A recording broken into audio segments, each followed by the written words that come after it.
ഉലകനായകൻ കമൽഹാസന്റെ പൂർത്തിയാകാതെ പോയ ഒരു സ്വപ്ന പദ്ധതിയായിരുന്നു മരുതനായകം. വർഷങ്ങൾക്ക് മുൻപ് മുടങ്ങിപ്പോയ സിനിമ എന്ന് വരുമെന്ന കാത്തിരിപ്പിലാണ് ആരാധകർ ഇപ്പോഴും. ചിത്രീകരണം ആരംഭിച്ച ശേഷം സാമ്പത്തിക പ്രശ്നങ്ങൾ കൊണ്ട് മുടങ്ങിപ്പോയൊരു ചിത്രമായിരുന്നു ഇത്. അന്ന് 100 കോടിയോളം ചെലവ് കണക്കാക്കിയിരുന്ന ചിത്രം ഇന്ന് ചിത്രീകരിക്കുകയാണെങ്കിൽ വലിയ തുകയാണ് ആവശ്യമായി വരിക. ഇക്കാരണത്താൽ രാജ്യത്തെ പ്രമുഖ നിർമ്മാണ കമ്പനികൾക്ക് പുറമെ അന്താരാഷ്ട്ര നിർമ്മാണ കമ്പനികളെയും കമൽഹാസൻ സമീപിച്ചിരുന്നുവെന്നാണ് റിപ്പോർട്ട്. 1997 കമൽഹാസൻ മരുതനായകം പ്രഖ്യാപിക്കുന്നത്.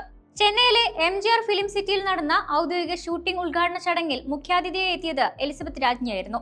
രാജ്ഞിയെ കൂടാതെ അന്നത്തെ തമിഴ്നാട് മുഖ്യമന്ത്രി M കരുണാനിധി, നടികർ തിലകം, ശിവാജി ഗണേശൻ, രജനീകാന്ത്, വിജയകാന്ത്, സത്യരാജ്, പ്രഭു, അമരീഷ് പുരി എന്നിവരും ചടങ്ങിൽ ഭാഗമായിരുന്നു. ഷൂട്ടിംഗ് തുടങ്ങി 1 മാസം കഴിഞ്ഞപ്പോഴേക്കും സാമ്പത്തിക പ്രശ്നങ്ങൾ കാരണം സിനിമ നിർത്തിവെക്കേണ്ടി വന്നു. രാജ് കമൽ ഇന്റർനാഷണൽ സഹനിർമ്മാതാക്കളെ തേടിയതോടെ പങ്കാളിയാകാൻ ഒരു ബ്രിട്ടീഷ് കമ്പനി മുന്നോട്ട് വന്നെങ്കിലും പിന്നീട് പിന്മാറി. ഇതുകൂടാതെ ചിത്രത്തിനെതിരെ ചില ഹിന്ദു സംഘടനകൾ പ്രതിഷേധം ഉയർത്തിയതും കാരണമായി. മരുതനായകത്തിന്റെ ജീവിതം സിനിമയാക്കാനുള്ള തന്റെ ആഗ്രഹത്തെക്കുറിച്ച് പല പരിപാടികളിലും കമൽഹാസൻ പറഞ്ഞിട്ടുണ്ട്. തമിഴിലാണ് സിനിമ ആദ്യം ഒരുക്കാൻ തീരുമാനിച്ചതെങ്കിലും പിന്നീട് തെന്നിന്ത്യൻ ഭാഷകളിലേക്കും ഫ്രഞ്ചിലേക്കും മൊഴി മാറ്റി റിലീസ് ചെയ്യാൻ വരെ പദ്ധതിയുണ്ടായിരുന്നു. മാത്രമല്ല, അഭിനേതാക്കളായും സാങ്കേതിക പ്രവർത്തകരായും നിരവധി വിദേശികളെയും നിശ്ചയിച്ചിരുന്നു. കൂടാതെ ചിത്രത്തിന്റെ പിന്നണി പ്രവർത്തകരായതും ഇന്ത്യയിലെ പ്രമുഖരായിരുന്നു. ഇന്ത്യയുടെ സ്വാതന്ത്ര്യ സമരത്തിന് സംഭാവന നൽകിയ മരുതനായകത്തിന്റെ ജീവിതത്തെ ആസ്പദമാക്കിയായിരിക്കും ചിത്രം ഒരുക്കുക. 1690 മുതൽ 1801 വരെയുള്ള കാലഘട്ടത്തിൽ തമിഴ്നാട്, കർണാടക, ആന്ധ്ര തുടങ്ങിയ പ്രദേശങ്ങൾ ഭരിച്ച രാജവംശമായ ആർക്കോട്ട് എന്ന രാജവംശത്തിലെ സേനാനായകനായും ബ്രിട്ടീഷ് ഈസ്റ്റ് ഇന്ത്യ കമ്പനിയുടെ പ്രാദേശിക സേനാനായകനായും 1758 മധുര തിരുനെൽവേലി ഗവർണർ പദവി വഹിച്ചിരുന്ന മരുതനായകം എന്ന പേരിൽ അറിയപ്പെട്ടിരുന്ന മുഹമ്മദ് യൂസഫ് ഖാൻ എന്നയാളുടെ ജീവിതമായിരുന്നു കഥ.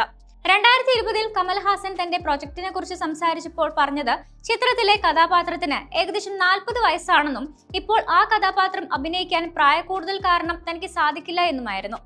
അതിനാൽ ഒന്നുകിൽ കഥ മാറ്റി എഴുതുകയോ അല്ലെങ്കിൽ ആ കഥാപാത്രത്തെ അവതരിപ്പിക്കാൻ മറ്റേതെങ്കിലും ചെറുപ്പക്കാരനെ തിരഞ്ഞെടുക്കുകയോ ആണ് വഴിയെന്നുമാണ്. പ്രധാന കഥാപാത്രത്തെ അവതരിപ്പിക്കാൻ നടൻ വിക്രം എത്തുമെന്നും ചില റിപ്പോർട്ടുകൾ ഇടയ്ക്കെത്തിയിരുന്നു. എന്നാൽ ഈ അടുത്ത തന്റെ സ്വപ്ന പദ്ധതിയായ മരുതനായകം വീണ്ടും ചെയ്യണമെന്ന് ആഗ്രഹമുണ്ടെന്ന് കമൽഹാസൻ വ്യക്തമാക്കി. സാങ്കേതിക വിദ്യ പുരോഗമിച്ച കാലത്ത് സിനിമ സാധ്യമാകുമെന്ന് കരുതുന്നതായും അദ്ദേഹം പറഞ്ഞു.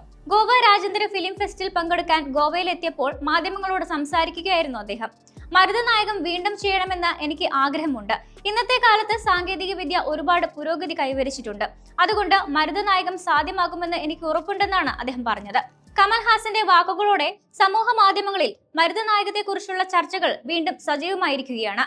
എന്നെങ്കിലും സിനിമ പുനരാവിഷ്കരിക്കപ്പെടുമെന്ന പ്രതീക്ഷയിൽ കാത്തിരിക്കുന്ന കമൽഹാസന്റെ ആരാധകർക്ക് പ്രതീക്ഷ നൽകുകയാണ് സിനിമയുടെ ഓരോ അപ്ഡേറ്റുകളും.